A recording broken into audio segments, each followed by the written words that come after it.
Hi there, Cosmic Family. My name is Jehlia in this incarnation. I am here today to talk about the astrological energies of this week from today, October 6th, until October 13th.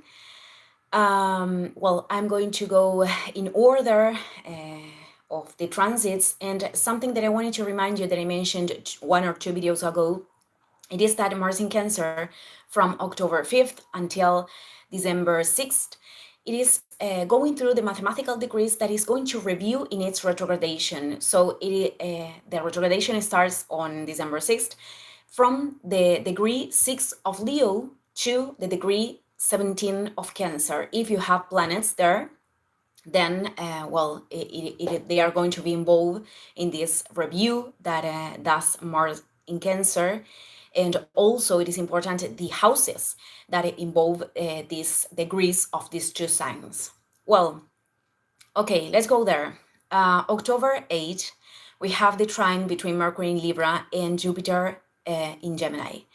So this is a harmonic aspect, expansive ideas, conversations. Let's remember that Mercury, it is the ruler of mental processes, exchanges of information, buying, selling. These also are processes linked with Mercury. So we could have conversations that bring this amplifying perspectives, or we could see certain situations that are challenging with a more optimistic view. We could generate agreements with other people or rebalance our energy with confidence through these processes. So it is a very nice aspect. But this same day, Mercury in Libra is going to create an opposition with Chiron in Aries. I talked about this one or two videos ago, but I'm going to unify this with other transits with Chiron at the end of this video. This same day, October 8th, Mars in Cancer perfects a trine with Venus in Scorpio. This is active from the eclipse, October 2nd. And it is a moment of internal unification of our masculine and feminine energies. This is about emotional flow to make decisions, to assume the responsibility, because both of them are still creating a trine with Saturn retrograde in Pisces, to assume the responsibility of decisions that can actually build in the long term. And this is also a transit that could bring these positive encounters with other people, whether if it is to move in union, move forward in union, or to close a cycle, because we are still, with this energy of the Libra eclipse. So, okay, on October 9th, Jupiter in Gemini starts its retrogradation. This goes until 2025. And because it is the planet of expansion, of the horizons, the visions that we have, it is a moment to go inwards and to review our beliefs, to make a review of our connections, because it is in Gemini, of the things that we have been learning, of the ways that we are communicating. So that's how we are going to experiment the expansion, going inwards, doing this reevaluation. On October 11th, Pluto is becoming direct in the last degree, in the degree 29 of Capricorn. Pluto is a planet that is going to be very active this month. And when a slow planet, a transpersonal planet, becomes direct, we all feel it, especially in the collective level.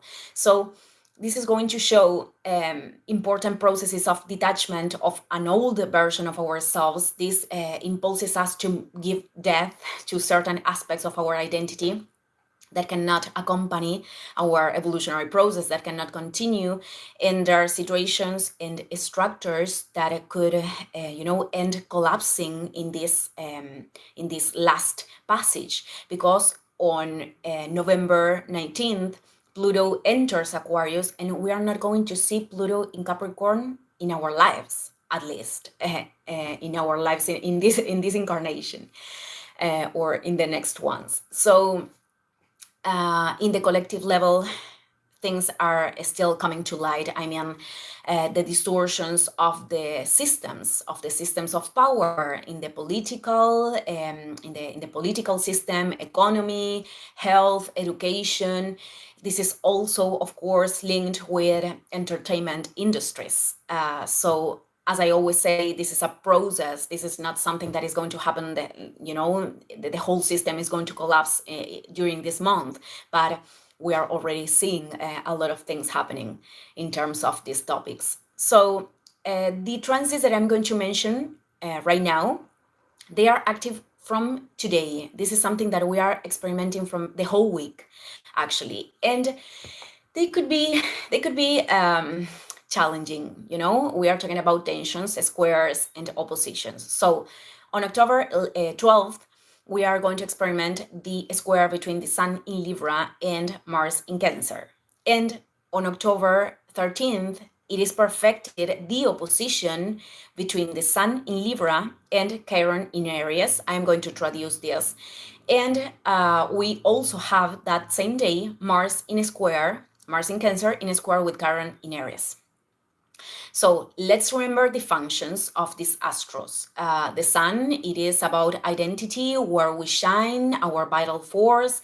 Mars is the planet through which we open our ways, we take action, we take decisions, we make our space in the world. And Chiron, it is this asteroid that reflects those wounds with which we incarnate in here, the most present ones. So this could manifest certain challenges in terms of relationships and different situations, because it is shown the wounds of rejection, insecurity, abandonment, lack of recognition, not being seen, etc. The ones that are most present in our own experience, you are going to notice that people have specifically certain wounds more present than others. So the emotion that can emerge from these situations, it is anger, irritability, that are the other phases of pain and sadness. So the challenge is about seeing these imbalances inside instead of projecting them constantly outside. It is about recognizing them and to bring light to those processes. Many times in this in this healing process, in this trying to heal, we don't want to feel them. We don't want to feel the wound.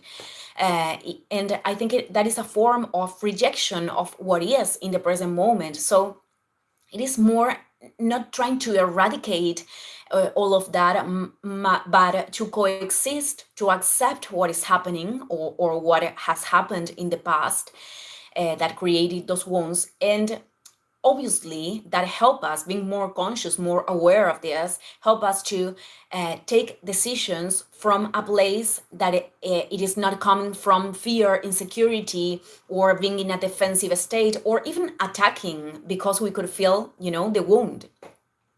This is about facing that and facing the emotions that are involved. Okay, this same day, October 13th, Mercury in Libra is creating a square with Pluto already direct in Capricorn. And we have here, Pluto is going to be stationary the whole week, so we feel it a lot. And the fact that a personal planet is activating Pluto could be very shaky, information can come to light that is very transforming, many times could be even painful, or certain processes are shown in which we need to detach from old patterns of thought, circumstances, people, even relationships, because Mercury is in Libra and it is very associated to these topics. So I'm going to expand this week, but we have a lot these days, so I'm trying to make this summary. Well, at the end of the week, and something that I want to add is from October 10th, we initiate the way to the next full moon in Aries. That is going to be very shaky too. October is a challenging month in a certain way. So by the end of this week, we are going to experiment the opposition between Venus in Scorpio and Uranus in Taurus. And this is about something that I told you yesterday, is that today certain processes could be shown that are linked with this transit. So this is about disruptive movements, changes, calls of the soul, synchronicities that are inviting us to free ourselves from stagnant energy in that axis, Scorpio Taurus. So these changes could be something that we want to make, or we could experiment them with a lot of resistance. So that is a decision. There could be that life bring those changes, or we are deciding, but anyways, they require to let go of control. This is one of the challenges of transpersonal planets in general. And this applies for resources, relationships, desires of the soul. Many times, this implies a liberation of something that we believed that we want, to connect in a new level with desires of the soul. And that is the biggest battle many times, aligning with what the soul wants instead of pushing with what the ego wants, or what the ego believes that is a desire. So Venus in Scorpio, it is also going to create a trine with Neptune retrograde in Pisces. All of these two transits are going to be perfected the next week, but it is worth to mention them because we are going to feel it this week. So this could give us an impulse to listen to our intuition and to surrender to the changes at the same time, into the path, to the process. So, well, family, I am going to end this video here. Thank you, everyone, and see you in the next one. Ciao, ciao.